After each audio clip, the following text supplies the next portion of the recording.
So hacer is to do or to make. In the past tense, you did or made something.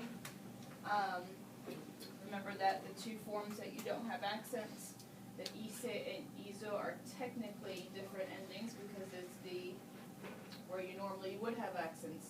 It's AR endings with no accents. And then the rest, HIC, for all the boxes, remember that's what it changes to except for HIZ for the bottom one.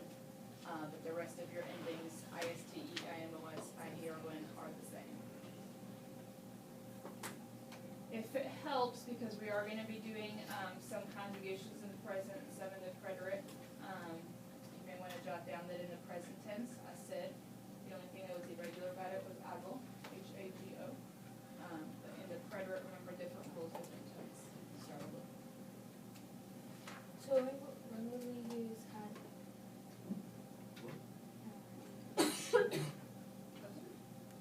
En leer. Leí, leíste, leyó. Leímos, leyeron. Start out with a regular conjugation, L-E, I with an accent. No big deal there. L-E-I-S-T-E. And L-E-I-M-O-S. Those are all regular conjugations, but these two get extra accents. Two forms and the nosotros form. Bottom is where we would end up with L-E, and then your ending is I-O. So once you have your three vowels in a row there, then you would change the bottom, I to Y. Don't change every time you see three vowels in a row, don't change it. It's not really technically a grammar rule, it's just a way for you to remember that that's what happens in the bottom, or what I call the basement of the box or little house or building there. So later in the semester, we're going to go over more verbs that change I to Y. So for now, only change I to Y if I tell you that that's the change that it makes. It doesn't happen every time. So every now and then, like Esquiar, you'll end up with three vowels in a row, but QU is seen as a combination letter and lots of extra explanations we don't necessarily need to know. But just know that for now, the only I to Y, the only change we need to worry about is leer. And any of those verbs that change I to Y, this will be the case later, will have extra accents for the two form and nosotros form. The three vowels in a row thing doesn't apply to QU and GU letter combinations. So we'll deal with those later. And ir and ser is completely irregular. They share the same box. Ir is to go, and ser is to be. So you went, or somebody was or were something. A whole bunch of people were. In the preterite, remember different rules for each tense. So no longer voy, vas, va, vamos, van. Soy, eres, es, somos, son. Now both boxes together, even though they're two different meanings. Fui, fuiste, fue. Fuimos, fueron. Careful with that last one, no I. So we'll always use context clues to let us know which verb is which. If you look in your textbook, it does have the different sentences with it being used in context. But what will we always see after the verb to go as a clue? Oh, look, an A. Because you're either going to a place, you went to a place, or you went to do something, which would be a verb. What if we happen to have a verb after the verb to go and we have an A in between? Does that A count as something in between? Say, I went to cook at my friend's house. Okay. So that ir and a are seen as together. So you don't change it. You still do this. The same rule still applies. That's the only rule that's across the board. But if you have two verbs in a row, don't conjugate the second one, but only if it's immediately back to back. And that ir and a don't count as something in between. Careful with your pronunciation of fui, fue, fui, fue, fui, fue. If it helps to say it over and over and over again.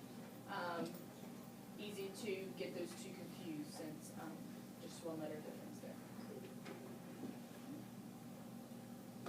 And we'll use said later with the imperfect tense. You'll see why it's used more so in the imperfect than it is in the preterite tense. All right, to dar, AR ending, or AR verb with ER and IR endings, but with no accents. So diste dio, dimos dieron. And ver is to see, and that is to give. Don't forget to put meanings with these. And the only thing that's regular about ver is that it has no accents. So viste dio, vimos vieron. So for regular verbs, where do we have to worry about accents? Regular preterite verbs. Okay.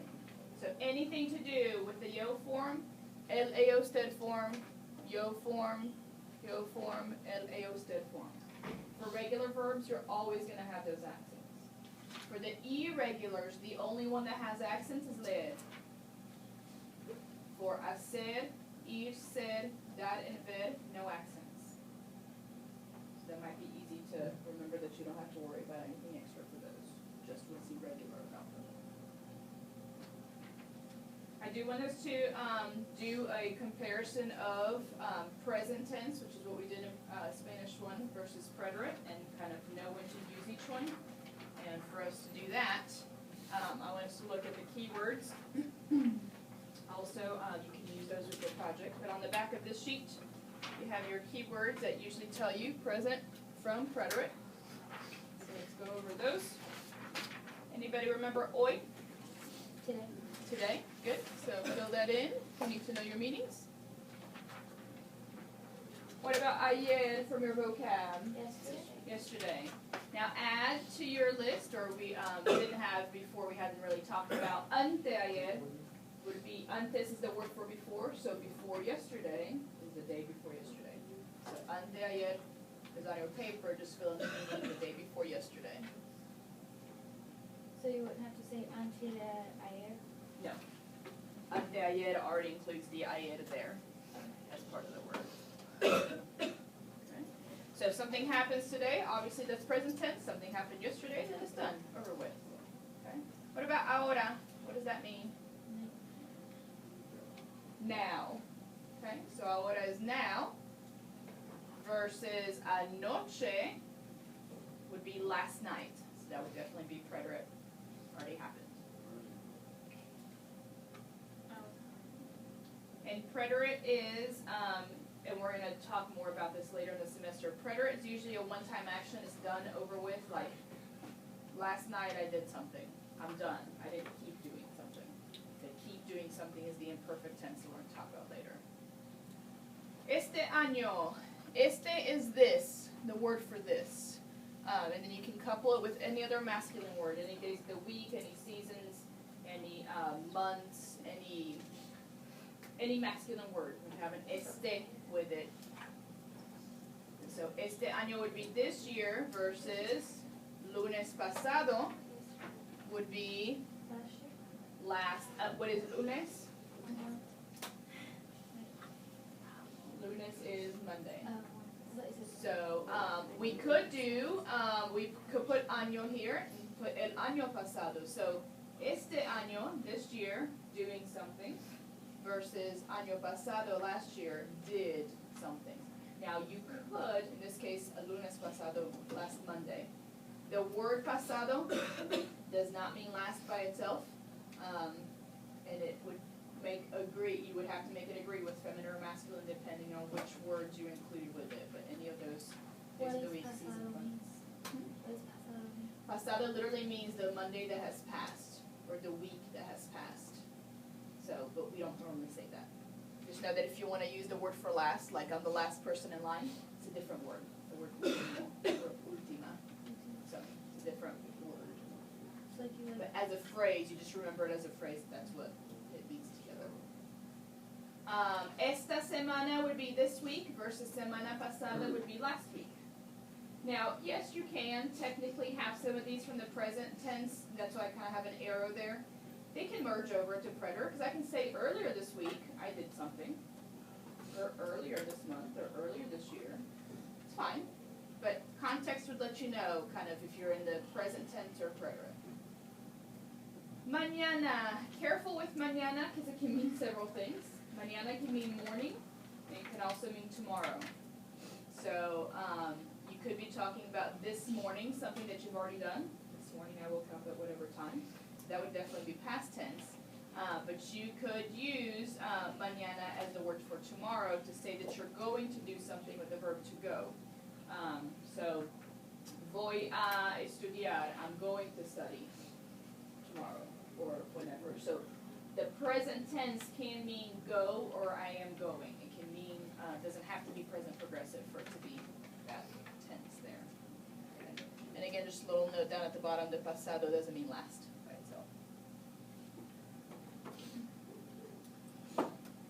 What I want you to do is I want you to try to see, or just refresh your present tense conjugations first. So go back to Spanish 1. And then what we're going to do is we're going to do a whole bunch of sentences that will have present and preterite based on these key words for you to know which one to use, or if you see one of these keywords to know which tense to use. So I want you to try these sentences and keep in mind that your quiz, we did the preterite tense regular verbs. Now we're going to do preterite regular verbs, but you have to know the meanings. Same verbs as Spanish 1, same list, same verbs that we should already know. Plus your 5, technically 6 if we count ida and ser separately in the preterite. So we're doing some present tense practice today, but for your quiz it's going to be preterite only, and it's going to be regular and irregular. Are you okay with that? So go ahead and do the back of your sheet in the present tense, and then we will compare when to use present versus preterite by seeing those keywords on there.